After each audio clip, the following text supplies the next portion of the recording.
After 30 Years, written by Mr. Sanjeev Shukya, published in the year 2022. 30 years ago, two issues were talked about when I spent a few months in New Delhi to sit for my final chartered accountancy exams. First, security, as there were roadblocks and shootings because of the Khalistan separatist movement, and second, pollution.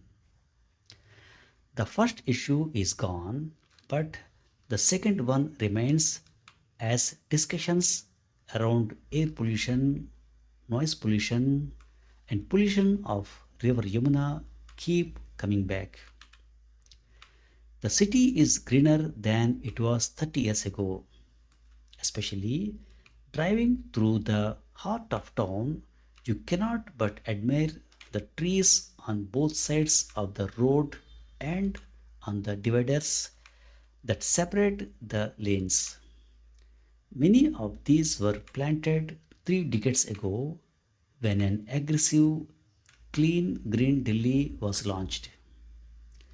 A similar campaign was launched in Kathmandu by Kathmandu Metropolitan City at the same time, but we can see what these two campaigns have achieved.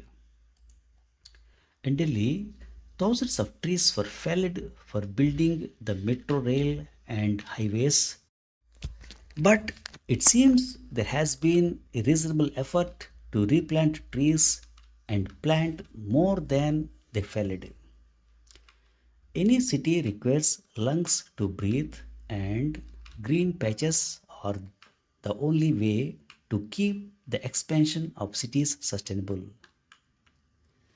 There has to be space for people to walk, children to play, or that small open spaces to assemble when natural or human induced disasters strike.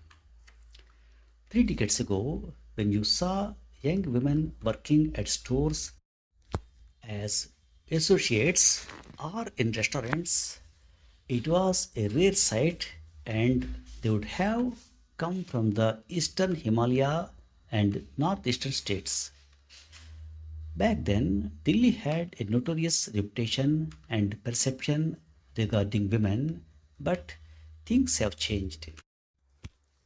What has been overwhelming is how young women now are omnipresent in establishments that provide services, restaurants, retail stores of all sizes, and fuel stations, working without fear of being ostracized.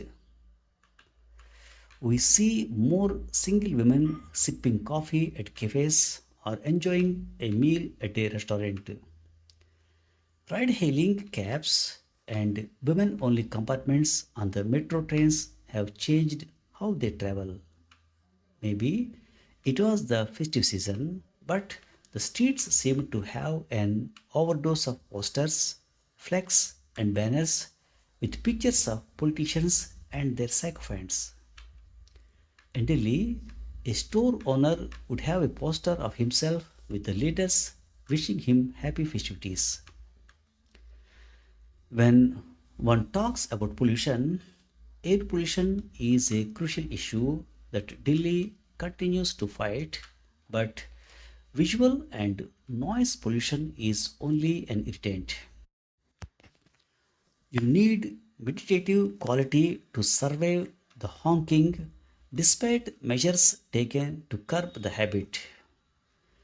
Keeping infrastructure growing and maintaining them is a big challenge.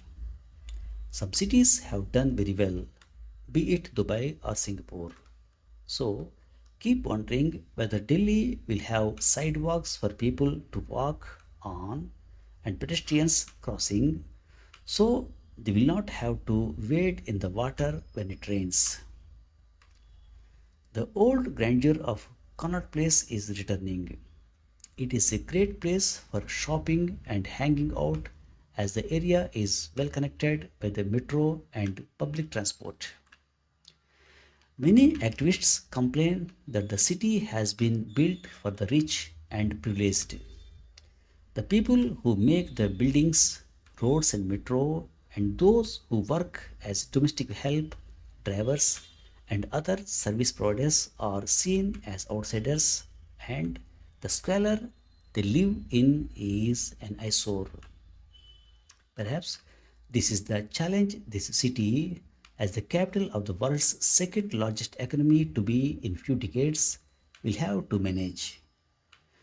Will this come only from government rules and regulations, or has it got to do with citizen discipline?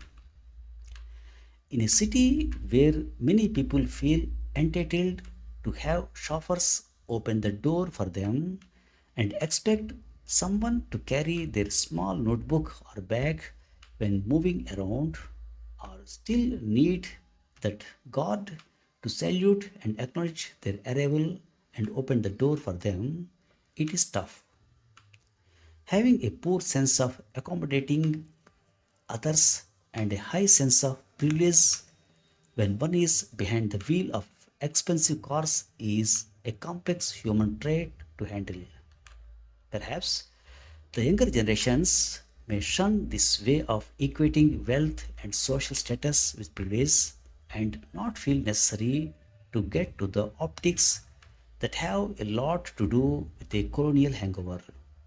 Yes, interacting with some young people, they share the change that is taking place and the hopes for the changes they expect to see.